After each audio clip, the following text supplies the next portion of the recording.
Benvidos a Informe en V. Os galegos temos fama de ser bons contadores de historias e en moitas desas historias mestúrase a lenda e a realidade. Por exemplo, adicáronse os habitantes da Costa da Morte a provocar naufraxos ou simplemente tiraron proveito do que causou o mar. Coñeceu Cristóbal Colón Pontevedra ou é que en realidade naceu nunha pequena casa que aínda se conserva no concello de Poio. Deslindar feitos e mitos nunca é fácil, pero ímolo tentar. Hoxe, en Informe en V, será verdade?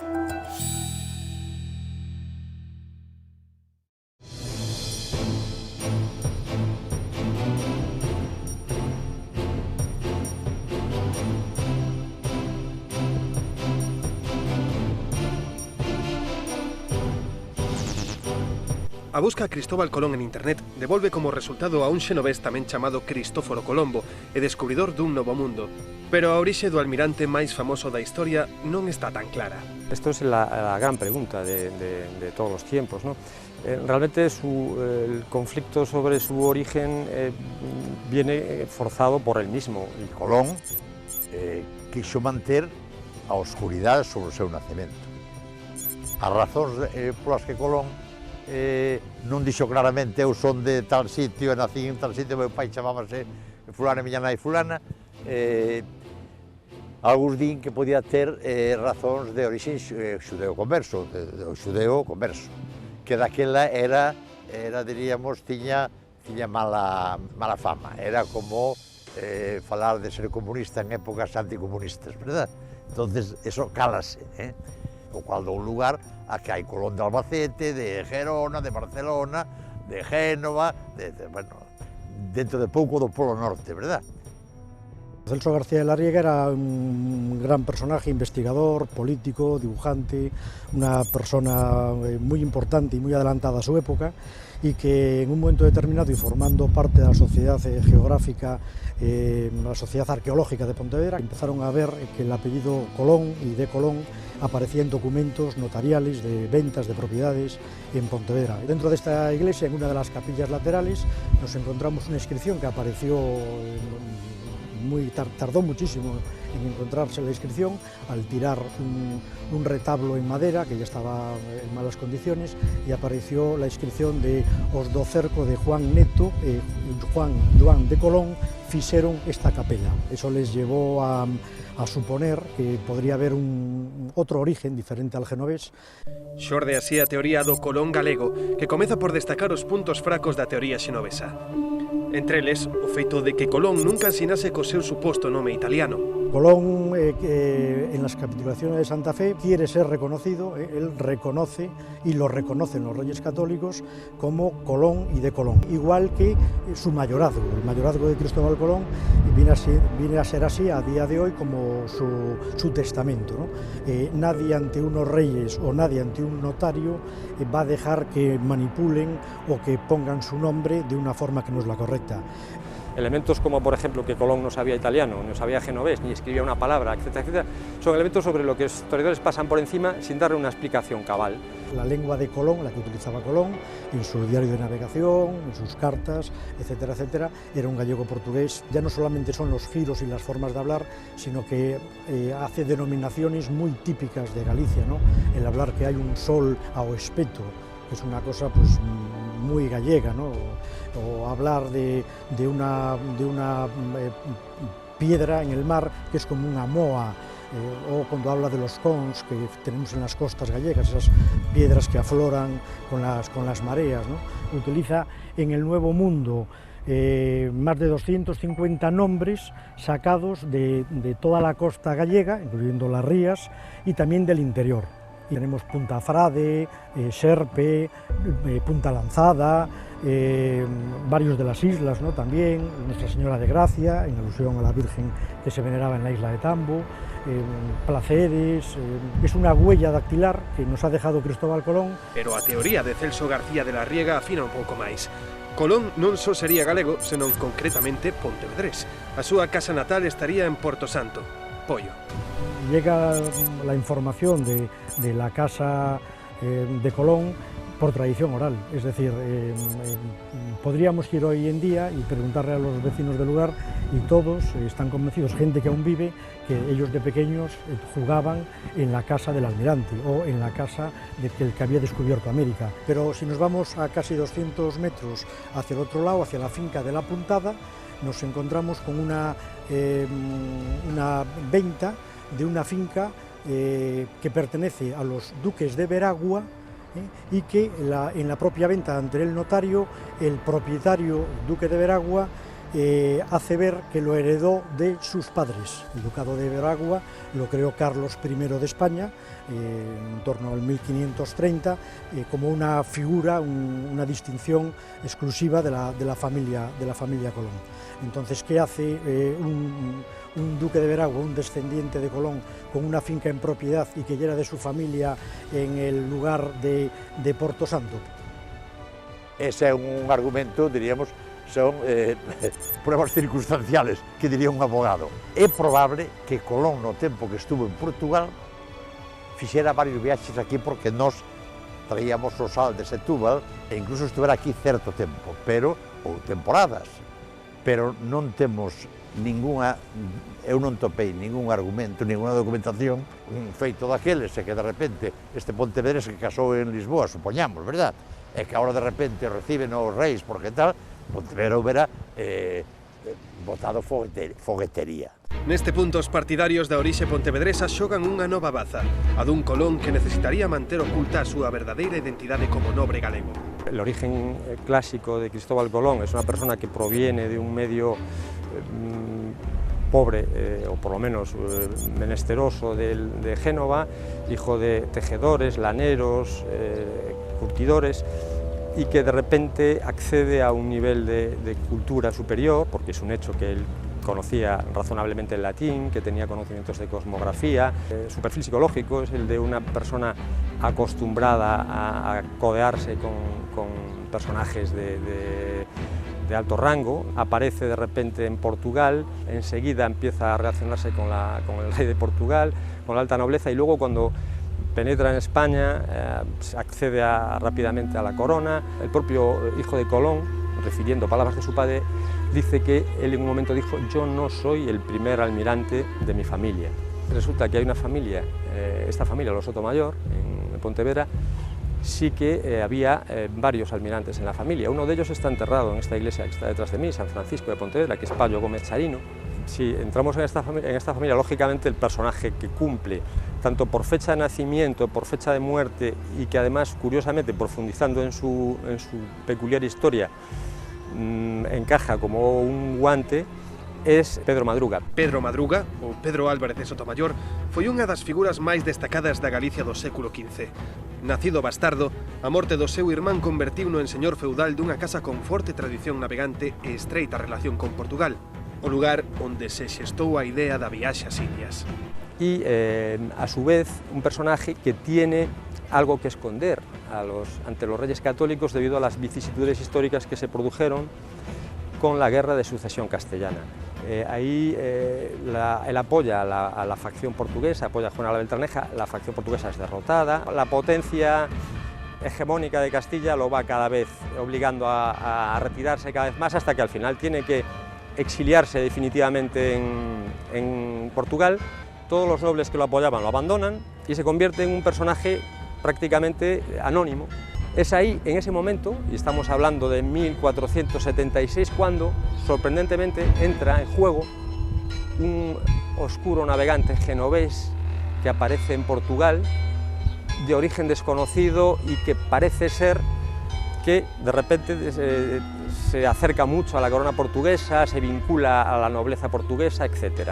Y en poco tiempo, el Pedro Madruga que nosotros conocemos, el Pedro Álvarez de Sotomayor, desaparece. Pedro Madruga se dirige hacia la corte castellana para entrevistarse con los reyes católicos en 1486 en Alcalá de Henares, justo a la fecha en la que se produce la primera entrevista histórica reconocida de Cristóbal Colón con los reyes católicos, en 1486 en Alcalá de Henares. En esa misma fecha, los libros de historia reconocen que es cuando se produce la muerte de Pedro Álvarez de Sotomayor en Alba de Tormes, en situación desconocida.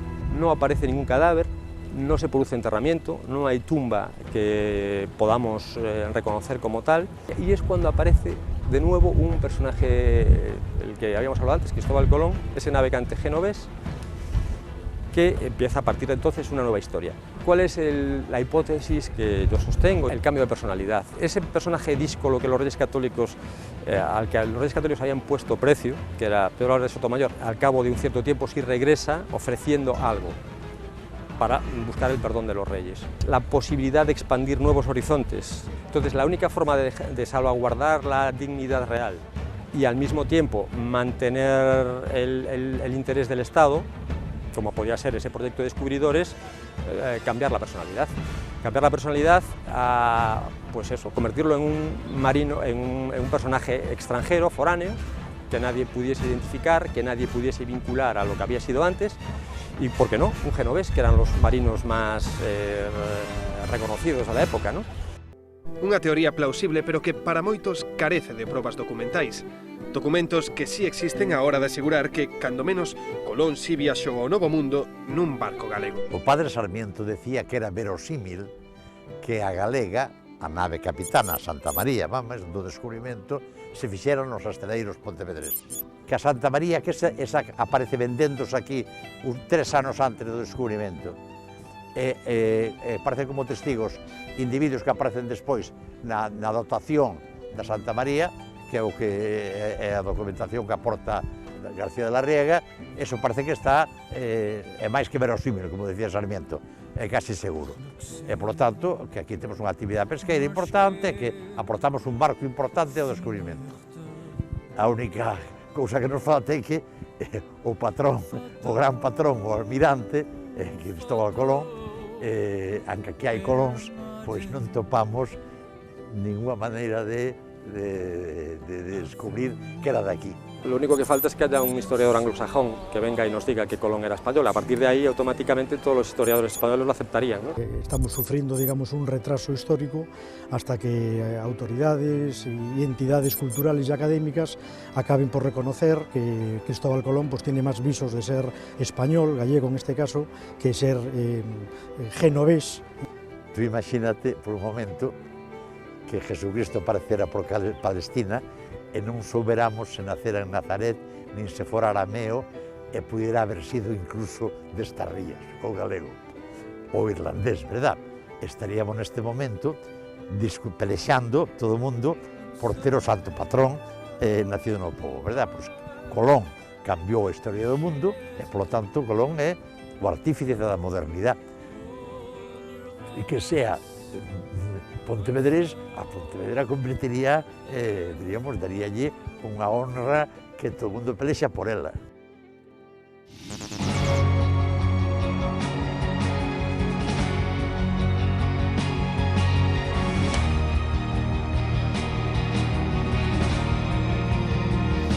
Viaxou ao centro da Terra, a Lúa. Deu a volta ao mundo en tan só 80 días e en 20.000 leguas de viaxe submarina tamén fixo escala en Vigo. Nestes mesmos intres atopámonos na mesma abadía de Vigo e só de vostede depende o descubrir os segredos que nela se agochan.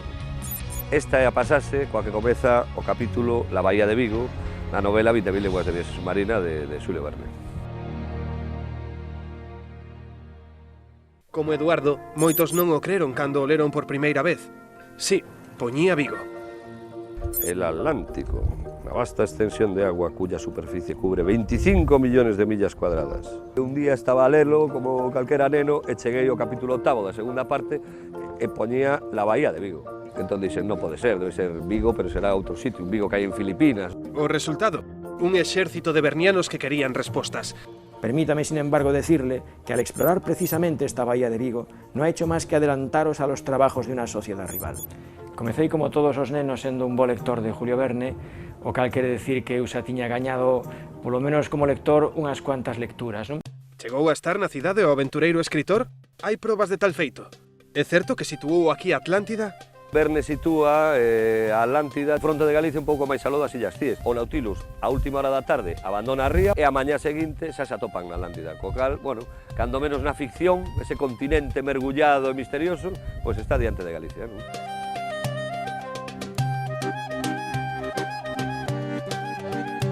Verne visitou Galicia en 2 ocasións, concretamente Vigo. A verdade é que as 2 veces chegou pois, por casualidade, unha por unha avaría na súa máquina de vapor e a segunda por un temporal fortísimo. El tiña un barco, bueno, un yate de gran porte, o San Miguel III, decidiu recalar, non tiña pensado, e de feito Vigo converteuse na única cidade de España que Xulio Verne visitou ao longo da súa vida. É unha casualidade que se repite ata 2 veces, porque claro, si no ano 1878 o problema é o temporal, no ano 1884, 6 anos despois, o problema é que a caldera de vapor do buque, do velero de Julio Verne falla. Esas casualidades se producen e tampouco hai que buscarlle consecuencias estranas.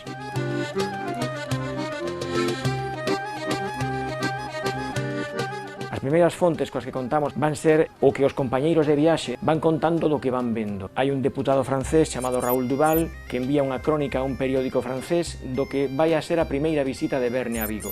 Ese relato se conserva na Biblioteca Nacional de París e ese relato chega ao Instituto de Estudios Vigueses por unha petición que fago eu mesmo. Os testemunhos principais están nos xornais, que dan ampla cobertura ás visitas de Verne, e tamén hai un testemunho espectacular que, bueno, eu tive a ocasión de descubrilo hai 3 anos grazas a un investigador, a Piero Góndolo de la Riva, un investigador italiano que é o home que máis sabe de Verne no mundo. Este home atopou os cadernos de viaxe, os carnés de viaxe nos que Verne ia contando que ia facendo nas súas visitas ao longo de Europa, non?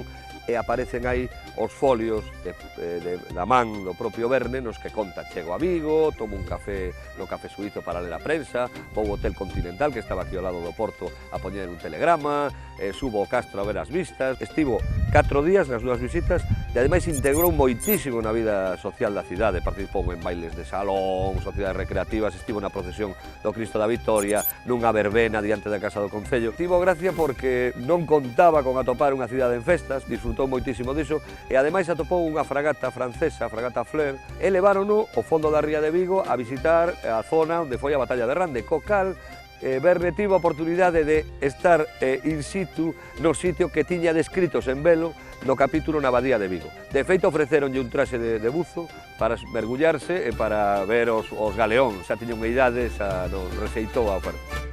Sí, hai documentos que atestiguan a súa presenza na cidade, pero Verne chegou logo de escribir sobre ela e non antes, como moitos crían. Como puido entón describir tan ben o que agochaba a súa ría? É que o rescate dos galeóns de Rande prodúcese no ano 1868. É o mesmo ano no que Xulio Verne está a escribir a súa novela. El vai lendo na prensa francesa os adiantos técnicos que se van estreando na ría de Vigo. Entre eles, pois, unha lámpara eléctrica, lámpara Rouquayrol, un equipo de respiración autónoma que se chama Ramcorp. Eses adiantos técnicos os vai incorporando a novela. Fálase moito do mundo submarino nese momento e nomeadamente polo rescate dos tesouros de Rande. É un grande lector, Julio Verne, que anota todo o que nese momento é a actualidade científica, a actualidade periodística, a actualidade xeográfica. Cando na ficción o Nautilus pasa do Mar Vermello ao Mediterráneo para chegar logo no mes de febreiro á ría de Vigo, falamos do ano 1868, nese preciso momento se están facendo obras en Suez que acabarán inaugurando a Canle. Resulta que Verne ten fantasía ou é un home ben informado? No Vigo do finais do século XIX, o certo é que Verne non era o único apaixoado polos inventos e o mar. Antonio Sanjurjo Badía estaba a deseñar un prototipo de submarino, como o Nautilus. Entablaron amizade ambos visionarios, como se chegou a afirmar. Compartían inquietudes semellantes. Eran homes preocupados polo desenvolvemento da tecnoloxía, tanto de transportes en xeral como de transportes submarinos en particular. Non hai unha relación entre Verne e Sanjurjo. Moitas veces se quiso ver unha relación, mesmo que Verne tivese coñecemento dos planos do submarino de Sanjurjo para inspirarse na novela. É absurdo.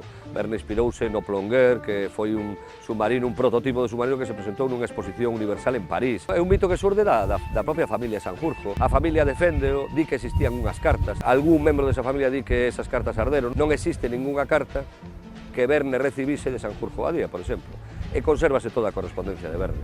É bastante ilóxico que Verne escribise a Sanjurjo non lle respostase. Que anotaba todo a quen atopaba en Vigo. Calquera personaxe de Vigo que atopaba escribía o nome. Xamais escribe o nome de Sanjurjo Badía. Verne non soubo nunca da existencia dun señor que se chamaba Sanjurjo Badía. Entón, Verne non coñecía o mellor persoalmente a Sanjurjo Badía, non tivo a mellor correspondencia que poidamos documentar, non se tropezou con el nas sociedades recreativas viguesas onde o agasallaban cando chegou a Vigo.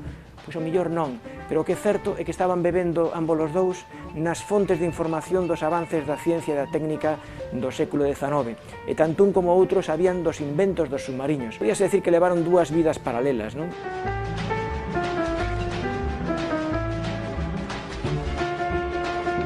Cometeronse moitos erros relacionados con Verne e Galicia. Eu, cando fixen a primeira investigación, estaban mal xa as datas. O máis sorprendente para min foi atopar os carnés de Verne do seu puño de letra, porque ninguén sabía que Verne tiña escrito, tiña deixado constancia nun diario persoal das súas visitas aquí, e que iso cambiou todo, e que todo o que se estaba a dicir durante anos e anos e a publicar non tiña ninguna base. Aparece Verne e do seu puño de letra 150 anos despois é o que nos conta o que fixo aquí.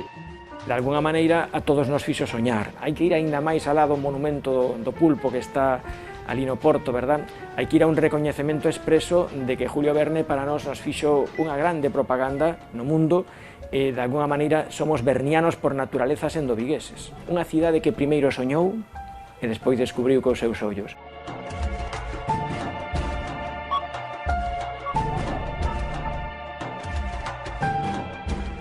Pero ese o vínculo que o unía coa nosa comunidade era aínda máis forte. Ese o seu persoaxe máis popular era galego. Un home misterioso, que firmaba con N e paraba polo coruñés Café Delicias, espertou as sospeitas. O camareiro atopou o seu diario que agora está guardado neste museo. El Nautilus es, por así decirlo, pues la joya del museo. Estos son los famosos papeles del camarero del Café Delicias. Se trata de un álbum de recortes de periódico, posiblemente elaborado por alguien que tenía un interés especial en el tema de los submarinos. Si cerramos el álbum, hay una anotación que pone camarero del Café Delicias y luego pone abajo N.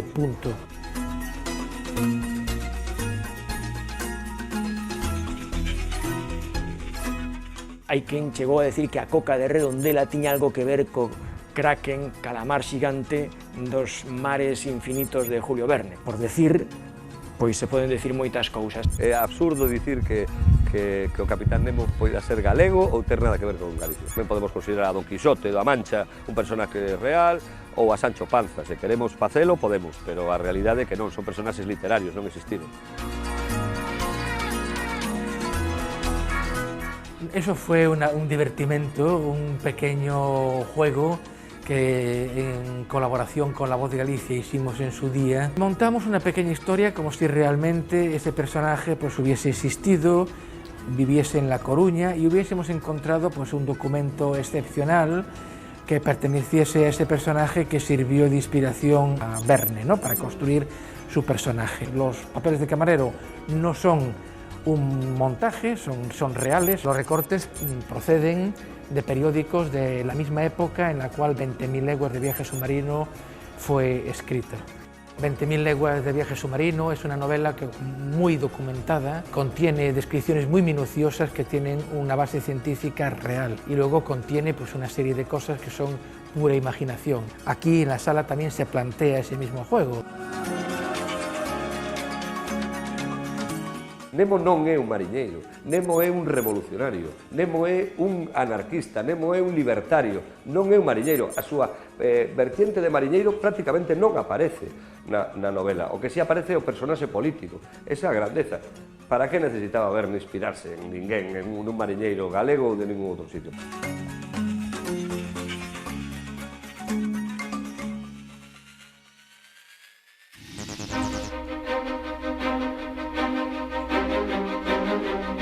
O 23 de xullo de 1950, os veciños de Escanlar, no concello lugués de Baleira, foron testemunhas dun peculiar accidente aéreo.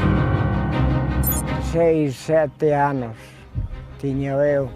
Era un domingo e a mañá apareceu unha mañá de mucha niebla. Empezou a sonar un avión que viña moi baixiño á terra, esquivándose dos árboles. E caeu na finca dese señor, ali abaixo. Foron salindo, e viñan 7, pero nosotros pouco lles entendíamos.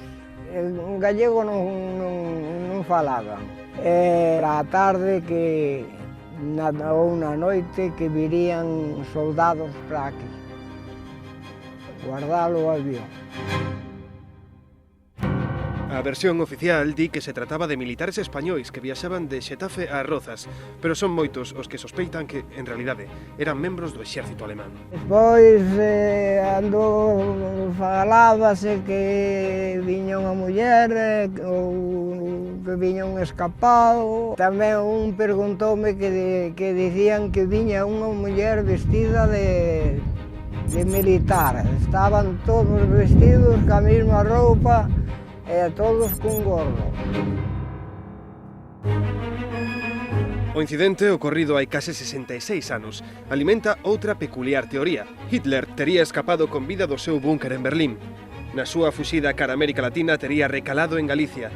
Un canteiro de Forcarei asegura telo visto xunto a Eva Braun no mosteiro de Samos. Hai un jardín grande e un día no jardín ese había un cura que estaba sentado el soliño no banco. Un cura soliño. Eu acerquei-me así, pasei por ele e vinha a cara. Era moi bonito. Para ser home, era moi bonito. Los curas tenían como un misterio. Yo vi la cara de uno y me pareció la cara conocida. No sabía de qué, pero entonces recordando, ay, sé la cara, son alemanes. Sé la cara de Hitler. Entonces al lado de él estaba la misma persona que estaba en el banco, en el jardín. Que seguira vivo, mira, eu creo que isto é unha cuestión bastante cíclica. E si hai unha cuestión vencellada aos restos, hai unha cuestión de que non se permite o seu enterro en ningún lado para que non sexa un lugar de peregrinación, ningún lugar.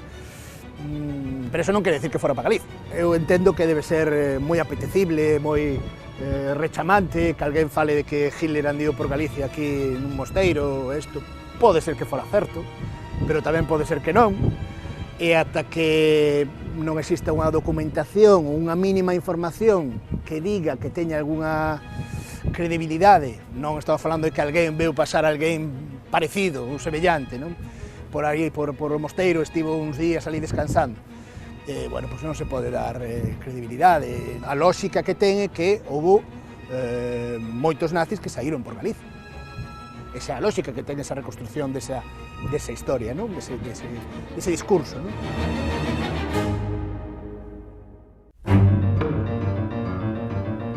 Tanto dende o punto de vista dos que fuxen da Europa nazi, buscan vías de escape para fuxir do gueto de Varsovia e dos campos de concentración e de exterminio. Aí ten un papel efectivamente o Porto de Vigo. Por qué? Pois porque pode ser unha ruta de saída para Portugal e dende Portugal, a súa vez, ir a América ou a Gran Bretaña, ou porque dende Vigo se pode ir hacia Gran Bretaña ou tamén, por certo, hacia Gibraltar. O Estado franquista permitiu durante moito tempo, desde o 40 ata o 43, as redes de fuxidos. Cando os fuxidos prácticamente disminuíron en número pola derrota do Exe, comenzou a sair por esas mesmas rutas, non fuxidos vencellados aos aliados, senón nazis. Persoaxes vencelladas a colaboración co réxime nazi en distintos países de Europa. Vigo convértese así nun dos puntos quentes da posguerra, pero a relación entre os portos galegos e a Alemanha nazi xa é intensa antes da derrota do Eixo. Tanto Vigo como Ferrol, a Coruña tamén como Porto, mantiveron a moitos alemanes, moitos barcos alemanes, moitos submarinos alemanes. Tanto hai persoal de espionaxe como hai persoal técnico capacitado para resolver problemas que podan ter os barcos. Imaginemos un barco como o submarino U-760 que acaba índose a pique prácticamente en augas de Boiro, é remolcado por un par de pesqueiros e traído a Vigo, prácticamente exhibido en nadarse na Dalaxe, todos os vigueses sacanlle fotos, é moi coñecido, e acaba abarloado, amarrado al costado dun buque de guerra español. Pero, por exemplo, tamén en Ferrol houve unha base, na base da Graña, no que con escolas, con materiais, conviviron, estiveron ali centenares de soldados alemáns con consentimento e, vamos, a plena luz do día. Non podemos esquecer que as súas grandes bases de submarinos estaban na costa francesa. Si tes o pé de cerca de donde tes túas bases, un país que está neutral e que con tantos kilómetros de costa, aproveitar esa línea imaginaria de neutralidade era algo casi normal, non? Ata o ano 43, a colaboración do Estado franquista cos nazis era moi evidente. pero moi evidente. No caso concreto de Galicia, moito máis. Que pode ter? Pois pode ter o seu litoral, a súa posición xeográfica. A súa posición xeográfica é estratégica. Estamos na esquina da Península Ibérica, precisamente tanto para o tráfico aéreo como para o tráfico marítimo, tiñen que tomar como referencia a costa.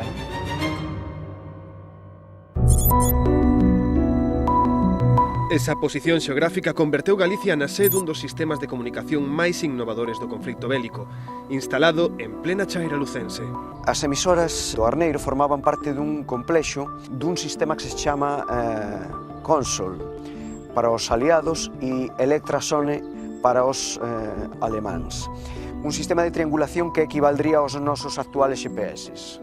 É dicir, os submarinos ou os avións alemáns orientábanse gracias ás emisoras do Arneiro e a outras emisoras que estaban nos territorios ocupados polos nazis na Segunda Guerra Mundial.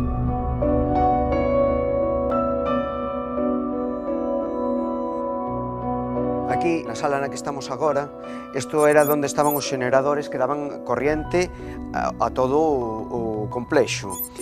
Concretamente, o motor que estaba aquí era un motor Alvin de fabricación sueca.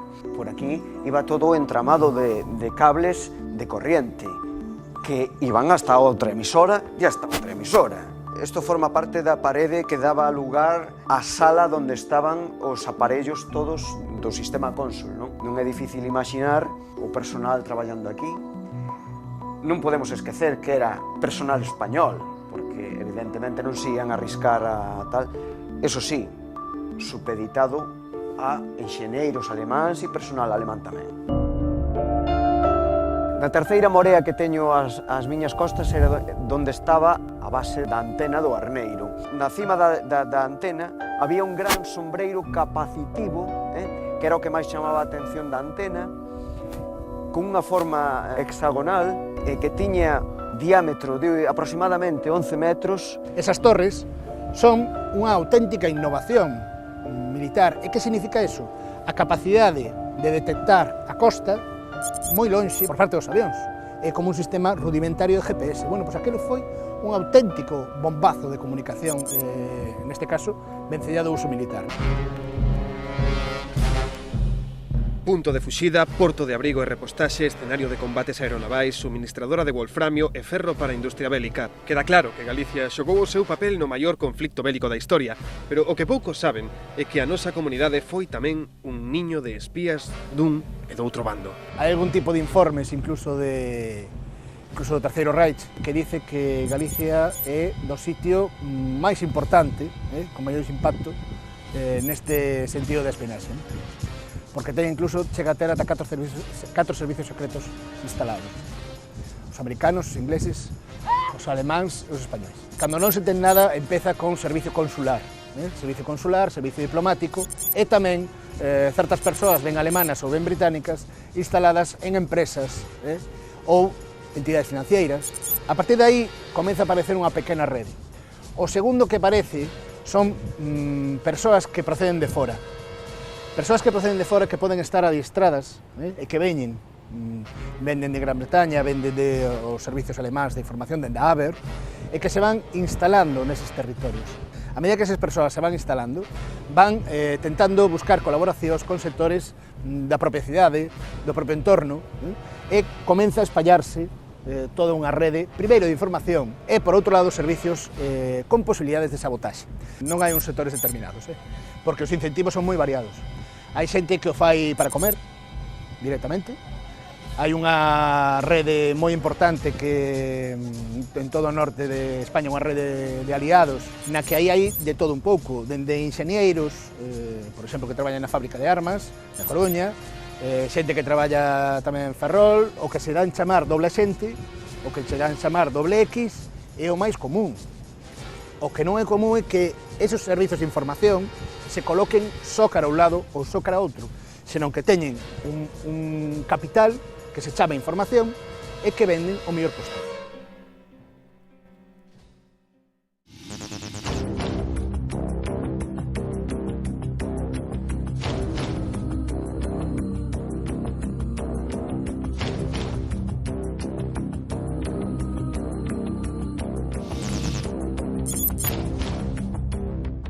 É un dos litorais máis perigosos de Europa. Este é o lugar onde naceu o mito. Estamos en Camariñas, no corazón da Costa da Morte, e o que temos ao fondo é o Faro Vilán, ese Punta Boi onde se afundiu o Serpen. Desde Punta Boi a Faro Vilán, a raíz do Serpen e o Sul, empezou a aparecer nos rotativos ingleses o nome de Costa da Morte. Ese é un topónimo que nos puxeron os ingleses. Está claro que a nós mesmos non nos íbamos chamar Costa da Morte, non? Ese punto negro do litoral foi ampliándose, de Fisterra ata pasar Malpica. Os naufraxos sucedíanse, case todos buques británicos. Pois xa vedes este día maravilloso que temos aquí. Mira como está o día de hoxe, que prácticamente xa agora xa non se ve nin Punta Boi. Cando se inaugurou o Faro Novo, que estamos falando de 16 de xaneiro de 1896, pois xusto un mes despois, nen Lobeiras, naufragou o Citio Fagra e non chegaron a ver a luz do faro. O tramo de costa de Camariñas ten uns 52 km cuadrados, estamos falando de máis de 100 naufraxios. Non se fala da lenda negra aquí, non? O medo que infundía nestes acantilados se extendeu a lenda. Eran os propios veciños os que provocaban os afundimentos. Penduraban farois nos cornos das vacas e paseábanas para despistar os barcos e facerse así cos seus cargamentos. Falábase mesmo de mafias que chegaban á Bretaña francesa. Para simular que había un puerto, que había barcos fondeados, atraer a los capitanes que ingenuamente se suponía se acercaban a la costa al ver las luces, naufragaba el barco y luego se saqueaba y incluso se asesinaba a los tripulantes, ¿no? Varios libros contribuíron a agrandar a lenda negra que hoxe forma parte da cultura popular da zona. Estas leyendas existen en todas las costas del mundo. En la Bretaña francesa, en Irlanda, en toda Inglaterra, Escocia. La versión más antigua que conozco aparece en el poema de los Argonautas, de Jasón y el Vellocino de Oro, y esto es el siglo IV a.C. Es verdad que había leyes medievales, por ejemplo, en el Código Las Partidas de Alfonso X el Sabio, se habla de castigar a los que encienden falsas luces, pero es una ley medieval. Si acaso, como hizo Julio Verne en una de sus novelas, en El faro del fin del mundo, en vez de encender hogueras, hacen algo mucho más lógico, que es matar a los fareros y apagar el faro. Que eso tiene más lógica si uno quiere que naufrague un barco. Eu anduve con un patrón de Noia, na mercante, e teve contado eso. Que pasa en Camariñas que o de Santa Mariña ponlle as vacas unha luz roja aquí, outra vez daqui, e ven os barcos, ponlle un barco, cara a ele, e iba bomba, esbarrancaba, e baixaba a coller. Eso foi verdade, porque yo oigo moita xente. Oín eso, que poñían eso, pero non o creo. Non o creo. De toda la información histórica que hemos manejado, y te puedo asegurar que son muchos cientos de naufragios y muchos miles de documentos, jamás en ninguno de ellos se hace la menor mención a naufragios provocados o a intentos de engañar a buques con luces o con otro tipo de señales para su naufragio. Estos hechos serían denunciables. Llegan a tierra, van a un juzgado y dicen: nos han hundido el barco mediante falsas señales. Nunca jamás ningún oficial, ningún capitán, ni siquiera un simple marinero ha ni siquiera intentado descargarse de responsabilidad atribuyendo los naufragios a estas circunstancias. Outro barco iba cargado de leite condensada. E o de Santa Mariña pensaron que era pintura, colleron os tarros grandes, pintaron as casas, era leite condensada. E os mosquitos todo pegado nas casas. Pero eso cando foi? Hai moitos anos. Contaron. Algún autor ha llegado a decir que un petrolero ruso, el Boris Seboldaev en Camelle, lo hundieron unos señores tocando una campana en una roca. Vamos, es que es tan demencial.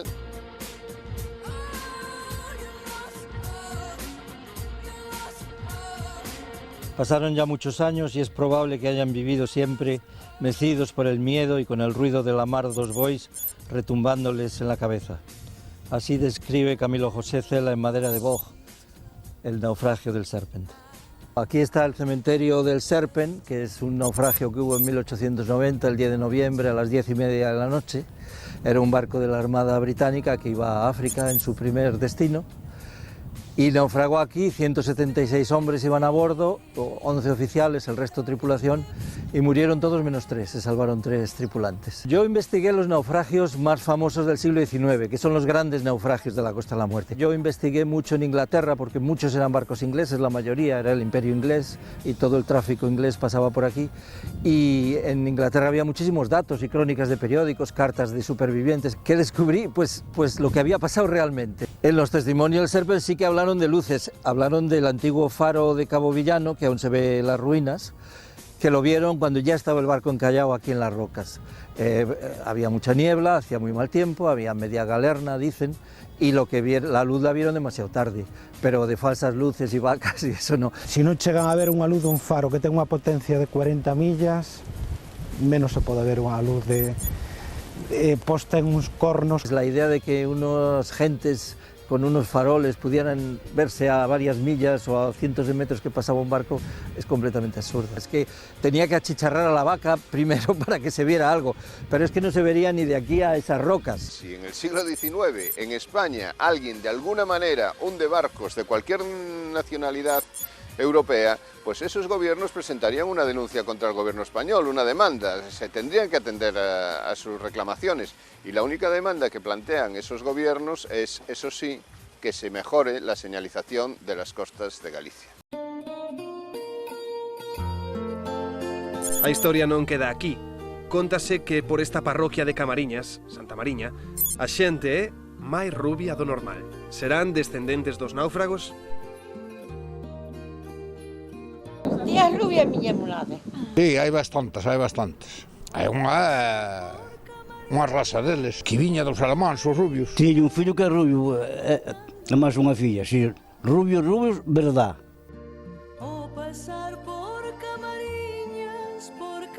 Aquí algún que outro historiador comenta que pudo existir un punto de comercio cos normandos, non? Hai certas familias que manteñen ainda rasgos albinos. O pato de Dordemán era un pato de non agresión, además de alimentos, pois tamén cederlle favores personales de satisfacción do seu propio corpo coas mulleres que había no lugar. Non, eu non vexo ninguna rubia. Eu teño claro porque o tiño, porque xa tiña a miña edad. Aquí hai de todo, aquí hai pedros blancos e negros. É unha lenda, polo tanto, evidentemente as lendas hai que collelo con pinzas, sempre teñen a súa base tamén sobre a realidade. Como sabían cando pasaba un barco e que tipo de carga traían? Como unhas luces tan tenuas podían verse millas adentro no mar? Ningunha proba técnica, nin documento oficial ou histórico aporta credibilidade a tal mito. Por que se naufragaban? Esta é a gran ruta e sigue sendo a gran autopista de paso dos barcos. Nesa época, máis aínda, a Costa da Morte o problema non está no que vemos, non está na vista, está nos fondos. E son as corrientes marinas, as derivacións das corrientes marinas. Porque hai que pensar que en esos momentos o sistema de navegación era o que se chamaba cabotaxe, que é un sistema de ir vendo a costa. Cando non se vía a costa, cambiaban o rumbo para non ir pegado demasiado a costa. Gente que no domina el medio marítimo inventa pues desde las más peregrinas leyendas. La explicación es muy clara. Se producen tantos naufragios en este punto, lo mismo que en Bretaña, lo mismo que en Cornualles, por la gran cantidad de tráfico marítimo que existe. Nas súas casas, moitos gardan anacos daqueles grandes buques que xacen no mar. Existía o pillaje, o que era, evidentemente, a xente aproveitábase do que aparecía, non? E era normal, estamos tamén falando unha época bastante dura, unha época de moita miseria. Eso ocurre todavía en nuestros días. No es necesario que sea un barco que se hunde. Yo he visto recoger naranjas de un camión estrellado en una autopista. Houbo barcos que deron certas alegrías. Un deles, aquí tamén moi cerca daqui do Faro Vilán, que se chamaba Vanora, que se levaba unhas 30.000 toneladas de laranxas. Pero a maioría delas non servía para nada. Era como unha especie de Corte Inglés andante. En general, la gente les trató bien. A todos estos náufragos, en general hablan muy bien de todos los... Salvo en el caso del Gran Liverpool, donde sí, las señoras que venían, las damas inglesas, al llegar a Guris empapadas, las cogieron allí en las aldeas, las pusieron al fuego, la ropa se la quitaron y cuando le devolvieron la ropa las joyas no estaban y la gente de la aldea se hacían los locos que no entendían, que les preguntaban, ¿no? Yo creo que en Gures aún debe haber alguna casa en que haya alguna joya de estas inglesas, ¿no? O mar ten esa doble cara, esa dualidade, non? Por un lado era o medio de vida, pero tamén era un medio de morte. E moitos deles arriesgaron a súa vida. Que ya no solo es una falsedad desde el punto de vista histórico, que eso me duele como historiador, sino que también están esparciendo una sombra de duda y de mala voluntad acerca de la gente de los pueblos que vivían en estas costas, cuando lo que sí tenemos la constancia histórica es que en muchos casos esta gente salvó, ayudó y arropó a aquellos náufragos que arribaban a sus costas. Manchar la memoria de esta población que tanto hizo, en muchos casos, más allá ya no de su deber, sino incluso más allá de sus propias capacidades económicas o sociales, pues manchar la memoria de esta gente, eso me parece deleznable, me parece de muy mal gusto y eso es lo único que me inquieta, porque del resto sé que es absolutamente mentira. Es que el conocer las historias cambia el paisaje. Cuando conoces alguna de estas historias, ves todo de otra manera, lo enriquece. A mí me encanta este sitio. Yo a veces tengo la fantasía que hasta me enterraré aquí o echaré mis cenizas por aquí, porque es uno de los sitios más bonitos de la costa gallega. El hecho de haber investigado tanto a la gente que naufragó aquí, pues uno llega a conocerlos casi como seres humanos, ¿no? Los detalles de sus vidas, el que estaba recién casado, el que había estado en la cárcel, el otro, en fin. Y claro, pues se apega uno a la historia y se siente uno parte de la familia.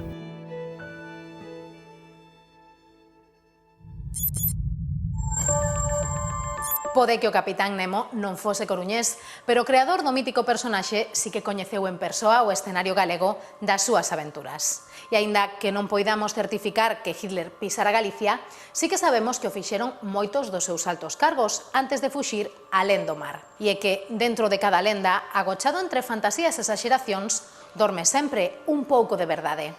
Así rematamos por hoxe, agardámolos a vindeira semana aquí, en Informe en V.